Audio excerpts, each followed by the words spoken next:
mu abo ene enume sem no edoso de semufo esem ne enume obati bi en se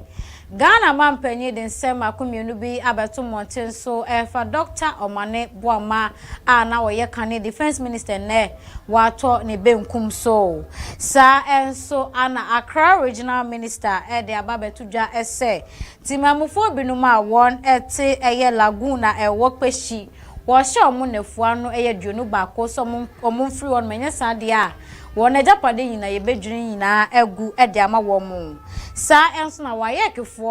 ababeka ensem kakra egu eye monten so moche se watcho nso hye ni bi na hu sunsanso e baye no enso wani na nye ufa wa akonya no wo hono so betimi akọ na enchiremu wo hono mpanyifo de adom we ni nsem binum na nanwume obete emu apomodi mu nsem ejadie anafei enigidie mu ensem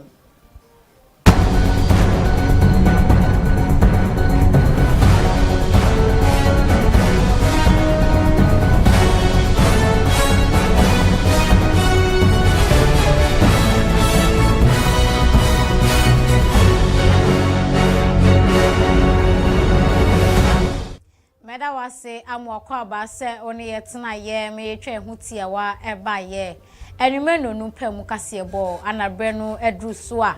mebe kenkan ede amawo ene eyosana bosome no ne da etosonson wa fimpinu nyedunu ensiamu ensem a etwaguo ewo man kronkron ganam ha mantam dun se nyinamu de semufo nya daje atena se asemu na emu eda ho ana magebre mebe kenkan ede amawo me mebe kenkan kase boy enwumre media mejeso ane akosia techiwa kase boy ato apete ewa befo ne so uko Facebook fast tv gh kwa niema ne miensa o like na wa comment na fe wa share ede amaye na kase bono ye komu enchiremu so dia na enrada ana ne ya fe pepepe ana helicopter ya kwate twie ewo brofu yedru ewo oboase ene ne potemu nam so magana mpanyufo binum ne adehye binum wotwe efemu ehwere won enkwa na wukoma nipa baako no wum Dr. Omane Boama ono no ye defense minister ewo maimu nam so amene wuko defense ministry ono ma mpanyufo etumi aye ohonyi kama won edesi wono ma nka yedum ede ama omaimu se emebi atwamu ye nya obrani bia na naduma eso animu na ode ne nkwa eto won mebra na opese onfo man no ensiye enfama ye enam so mama panyi mahama ekopie mu ewodwumadi na se no ode nsem we etudwa eka ensem ahodo binum ampanyifo binum so eka fa Dr. Omane Boama. Today we gather not only to unveil a senator, but to reaffirm our nation's gratitude, to a devoted patriot whose life was dedicated to the service of Ghana. This ceremony honors the memory of the late Honorable Dr. Edward Kofi Omane Boama, who served our country with distinction as Minister of Defense. A cenotaph is more than stone and inscriptions. It is a lasting reminder that while life may end, the values it embodied, service, integrity, patriotism, and sacrifice, must continue to inspire future generations. Dr. Omane Boama served with diligence, humility, and unwavering commitment to the security and stability of our republic.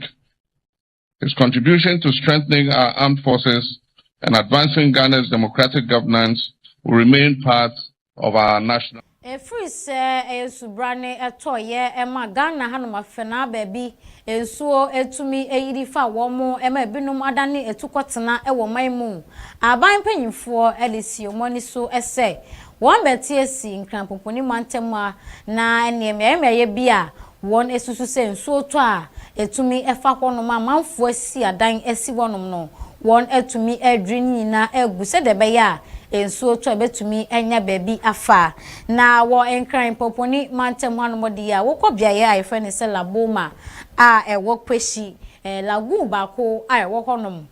Accra Regional Minister Ayon Monyam falling da ukuro ene na pamfo ekopie mu ewo honom na wonde woni ekohwe senior lagoon no esitie no na chese adan ye wo honum nyina no won esi biaye nsuo to ewo se efa enam so amampanyimfo ede nefo amakomako aduonu baako 21 days esi wonum se manfo awon etilaboma a omoben lagoon nyina mommodin aso mbetu enye saa se wankwa ampanyimfo ankasa ede mfidie ebeba betu wase efisa amantemo. Good morning to our cherished viewers and listeners. Today, currently, we are at Bece, Laboma. This morning, we are here to undertake a demolition exercise. This is Bece Lagoon. And we are here purposely because of the flooding ongoing within the Greater Accra region.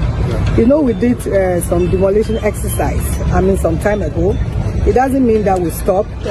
48 engineer has taken over the exercise. But today we are here to support them to make sure that, we reclaim back our water, yes. And so this morning, like I said, we are currently at Laboma. We are here to assess the place and know the kind of building that are designated within the buffer zone. And so all those buildings within those buffers will come down. And so this one, in fact, honestly speaking, we're here to do the exercise. But on a second note, we were told that the occupants, they've not been given enough notice. And so we are here to let them know that we are giving them within 21 days. Those buildings that falls within the buffer should be ready within the 21 days. Either they demolish themselves or RECSEC will come back here to do our demolition exercise. And so we are here to assess the place and then know the kind of building that falls within the buffer. And so we are going to create a kind of buffer to make sure that when it rains, this is where chunk of the water settles and then gradually flows into the sea. And so we want to get back that water, yes. And so that is why we are here this morning. And then so I'm here with my political coordinator, Tony. He knows. One sample from no free say Waec, BC, one etro every year. Na se ensembebre na anaba emonten so ensunsanso no eba emonten sa no ene ebi mo se ankwankwa suku wo man mu aye fe ne se private schools no ensunsanso na eba ye no omo de na hyeda enso ani wo mo nso ekọ aban suku so se omo ensunsanso no ekọ animu pa na te se omo bom homodin yi pa enam so makoye ensembebre emomo tabri nsem no de kogu Waec apono so se ase omo do bi time bi omo do aban suku no time private schools no enam so ama wokọ Waec de okasa edema wo monmonyamfo John Kapi aba bonten aba be kasa no wo chemu se wo ye ochechire ni anasa wo ya wofo na oba no sunsanso ba ye no wani nje ho ohwema se ne oba no etwa ye no wan na susuda se no betwa de a ene no ama enkrata no so sometime na odi akọ Waec aso eye se de be ya won betimi abiebie nsem mu ababa nyememu na fentiase ewo mu no obi be ka se Remarking no na wososo wakwakoye bi e de ama wo ba no to kind of reduce the complaints that come from people about remarking and so on. It is their right to call for remarking if they are not satisfied with the grades. Now, the schools may have looked at their own candidates and said, well, these are the creme de la creme, as it were, and so we expect that they will end this. But let me just give you a certain background. If, for example, you are in a school and you are taught by a particular teacher, it has a certain trend of questioning, and you are able to follow that trend and answer those questions, that does not make you the grade A student who would write the external examination and score an A. Now, the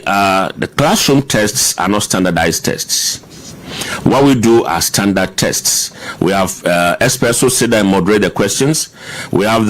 a test blueprint that we follow whenever we are setting the questions. So these questions are moderated, and that is what comes out. These are certainly different from what the classroom teacher would probably set for their candidates. So when they go in there and there's a little twist or change, not that the difficulty level may have gone up, but maybe they are used to a certain trend, and that trend is not what they find in the external exam, that can cause them not to perform as you expect. In any case, when you tell me that maybe, I don't know what marking scheme you have used, but we have a standard marking scheme that is used across the country for every single candidate. And so I think people may simply have to be, they want to continue to look at the thing and decide whether they want to ask. Na enanu ada yeko ebono ene ne mantemu no madoma ahenkro ene ne potemu akeka ho a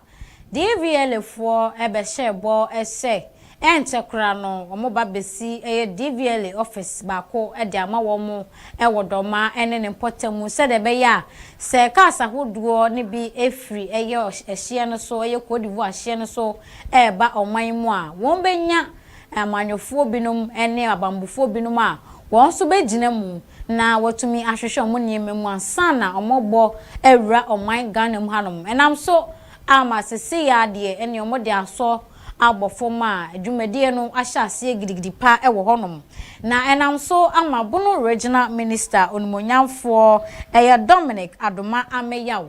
etumi de abasobode kese pa akọ ede amana na doma hene se watumi ahwe ama se adwumadie chinchin ya DVL fo hyebo se omobaba beye no omode ose aye oyo nei enchekura no ye besi office baako ede ama wo mu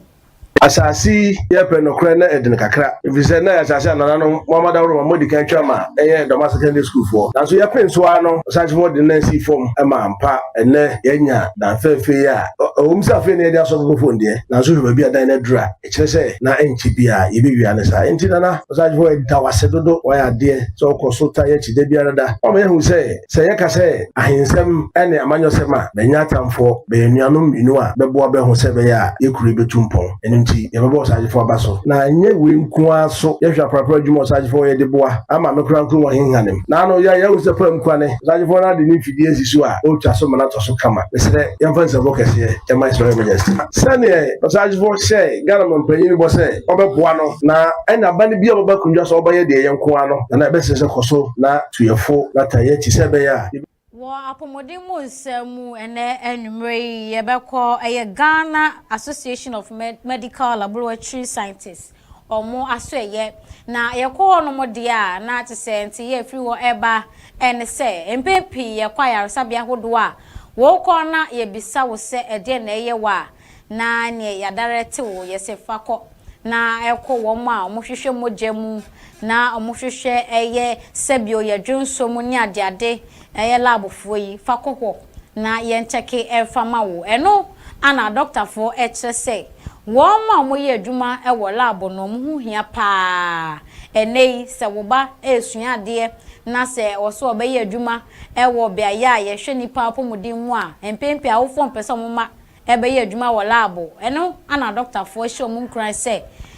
omu enkosoa na wofonom empushi omuma no na labo no yemfensi ye ni so se ye bema ye ma no asua na dachi bi no omo so agina so agi nkofo bi no nkwa ewo man mu na Dr. Joseph Mensa ono anetumi de sansem we etudwa wo chese be ya awofo ene mpanyimfo enhye wo ma omo ye adwuma ewo lab mu kena na fe ye hye omo nkran se de be ya wona be mu embu ewo adwuma a won eye no emu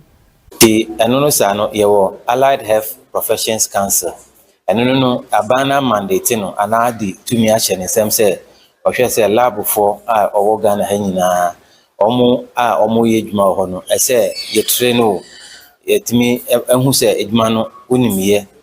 ena nso obi a beko ho etueska bia no regulated say this is the amount to be paid until obi ane ne de enye se obi ko ho keke se mitueska ana se ye jiniska wa bra yan ne test but test de we a mra no ho se test bia ne ni price obitua nti your Allied Health Profession Council o regulate say lab no niama ye de ye lab no perfect bibia o ofi ho or the result no fi ho ko ba bia e betimi accepted and ye be atum say ampa lab ofi accepted nti lab bia e be organ bia allied health professions council and HEFRA health regulatory facilities in Ghana so regulate ema adwuma no edimu so that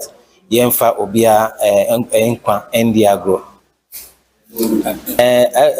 once I nipa ye nipa ho adwuma de at times no from sober but ye training na ya fam no ye boy ye ho modern say from so sa no bi ne emba esan say nipa nkwa na ye ho adwuma nti every day no ye make sure say omo amu ye adwuma wala bia na ye do fa training special for that tax I will take it up. Yes, sorry, can I afraid we nti ye share that training yen. Ebi wo ho 2 years, ebi wo 4 years, he said 6 years.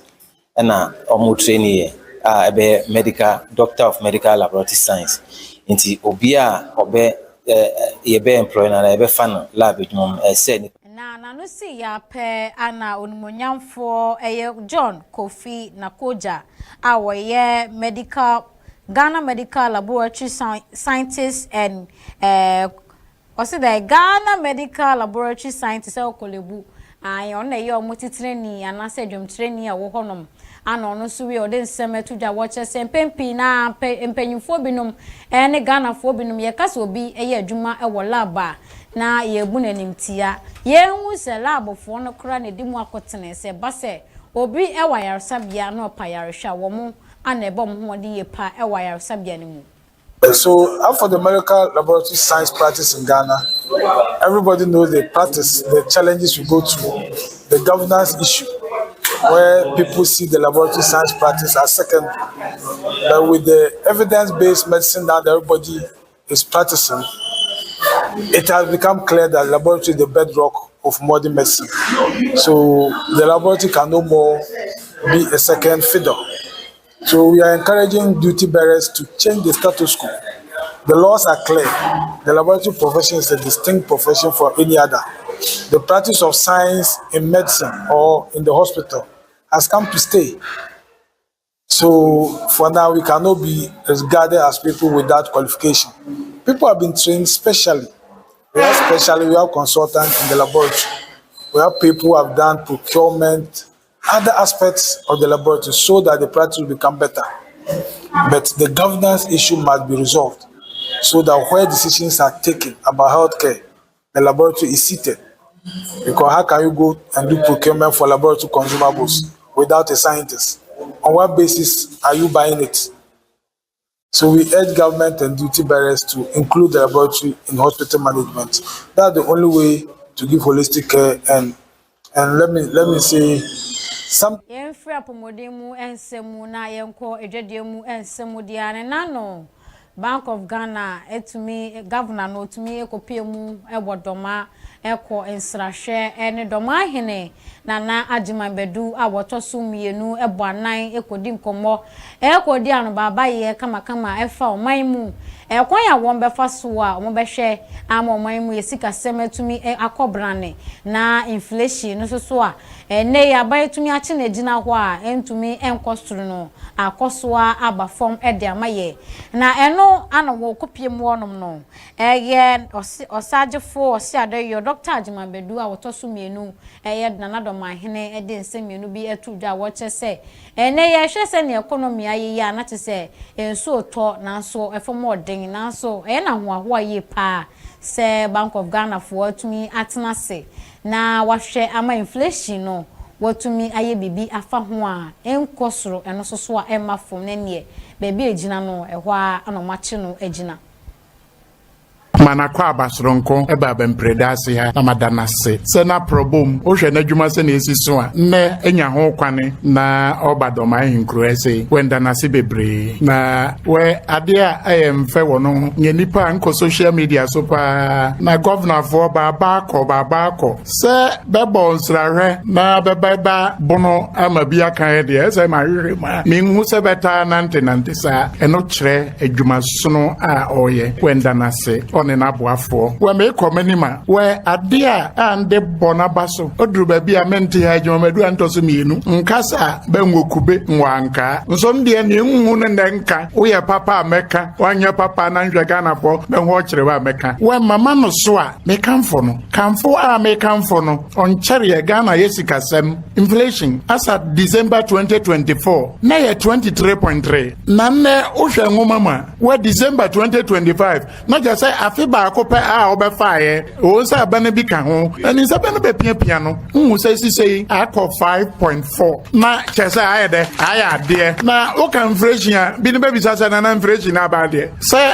kwana ye fa so ayeto niema ne buo se na esi kosoro no ono na be de gu basket bim na be sisia na be rese okọ nanim ana so okọ nachi ne de no etimi amana abanachi na yesusu kura sa afi wanhwe be na akọ nachi kura ebio ya mesre ade bi ayefe ne krom ngasei menkase odofo bi nya sama mabenta nachi na mesre party for no emre na so se me nyadwomadu ne nwa MPP ana NDC emre na dru se nkoye bibi na ye bonu a bentweme ho mfrim machi na me ene madofo bi ankasa adofo nko ne mra ne nyede nkodi se ye kokase da bia NDC ni anya asem MPP ni anya asem CPP ni anya asem PNC anya asem se bi akua donko party anya asem ni ebedi ba chia anhwe ya Ghana na no see ya pe ana governor our Bank of Ghana monyan for Dr. Johnson esiama eso the same way eto aso a watch say ene the counterfeit ana say fake money sika na say wo de hwe wiem na wo hwe a wonhu eye ni party na eye dem no wonhu wom enkofo eta de to ade pa ewodoma ene ne potem eno nti o kan ho e de abo e ya bambofo a won ewo eye bono ene ne montemu ehonom se de be ya so bi e de sasika ni bi kra e be di dwa ewo honom a emra no ebetimi no ene no edi. It's everyone to make use of the CD in your transactions. But Nananom, we have also noticed that some of our brothers and sisters appear to be doing the wrong thing. We have noticed some upsurge in counterfeiting activities in pockets of the country. We are working with national security and we have observed a few of such instances in the area. Quietly, we are taking steps to take those activities out, but we want you also to be observant. Anytime someone gives you a CD note, take a good look at it. If you take a good look, you can notice what is genuine and what may not be genuine. If you are in doubt, our office in Sunyani is there. Just ask them or just talk to the police. They will be able to assist you. Nana, before I bring my address to a close, I want to thank you for that special honor to name a male child in the area after me. It is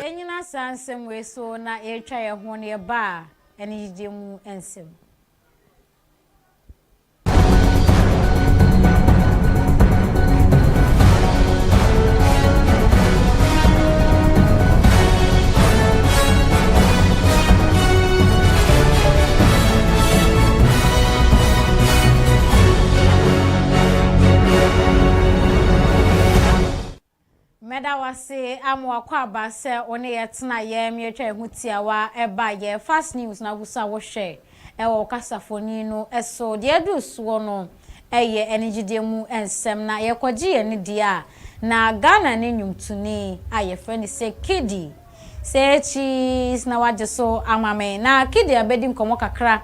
afa kwanye ofa so a ene ye friend se baby dada ana baby daddy na to say abranti a oba na susu no onwale ye no ene ye din ya nei de wo ba ya abefu ibia eno ne ye de ma wo na ye bisa kidi se bra wote se oba wone ne wo ho na ne kanchima no wa fa furo no na atenka no ete say sen ana wo feel fire say no kind scared. I was in uni, my final year in uni. I was scared. I was shaking. But how did it affect your education at the time? It did affect because I had resits. It was a thing that was heavy on my thoughts. Like I was trying to, I wasn't even kiddie then. Like I was now trying to figure out what my sound was going to be. What were you scared about? How to raise a child. Like I was still even raising myself. I was still trying to figure out my place in the world. So to come and add another human to that equation was such a scary concept. But one thing that kept me going, even though it came later in the thought process, was I told myself, I always find a way. No matter how difficult it was, I knew I had my family. I knew I had those people behind me that in any kind of situation, my mom was always going to show up for me. It helped me to finish my education even hard. I even took some vim to go and write my resets. At which point in the trimester did you find out? Late or early? Very early, actually. Very early. Yeah. So were you supposed to then be there, for all the checkups and no, things? I wasn't, because we're in different countries. So I wasn't able to be there until he was actually born. Ezi kidi ana yatene nkano waseni ya washe ayamshishie bi ebeto ne so abranti a wowosu apomu na washe ni muse oba beto ne nsohwe na wape adwuma bi esine ni so ne abrabo bi abo na ne kanchema abekache ne se ne ho adane na tese akoya ade a esuro bi ede ababeto ne so yenyina sa ensem we so na yefa kasebo no ensi na asane ebekọ no yenhwe de di kasebo ne mu akotene bidia na Ghana mampanyi His Excellency John Dramani Mahama etumi ekokasa ye wo bra won eyohoni esi ho edema Dr. Mane Boama no chese oye mrahye badwani baako a wabọ ne humodin ye pa ewo Ghana abakosemu sa enso na wonsen fufuro mu nso ye kokpeshi lagun a ewo honom de a na osofo a wo enkran boponi mantem a wo hwe ye so eyo monyamfo Linda Okro amomo eye nano maako aduonu baako 21 days ese wa wote ben lagun ni nyina no ewo se osesa nkuku ene nkaka na wo kwanye sade a ye de mfidie na beba betu wase ede amawo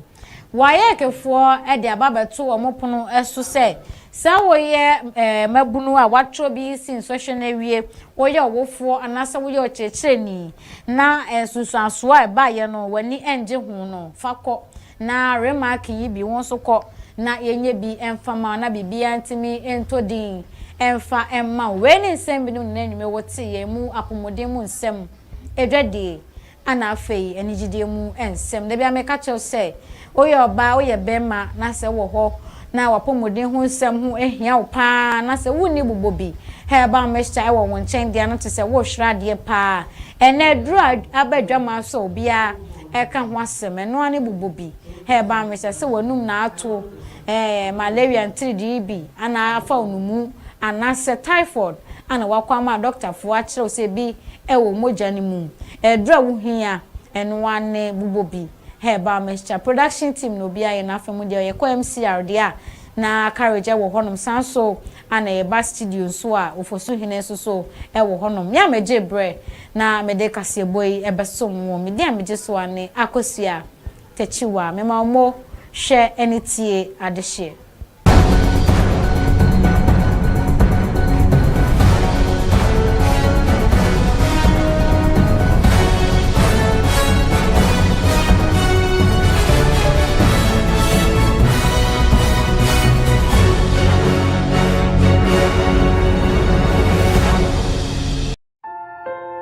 Wofa, na se ha oja odi adwuma sonko.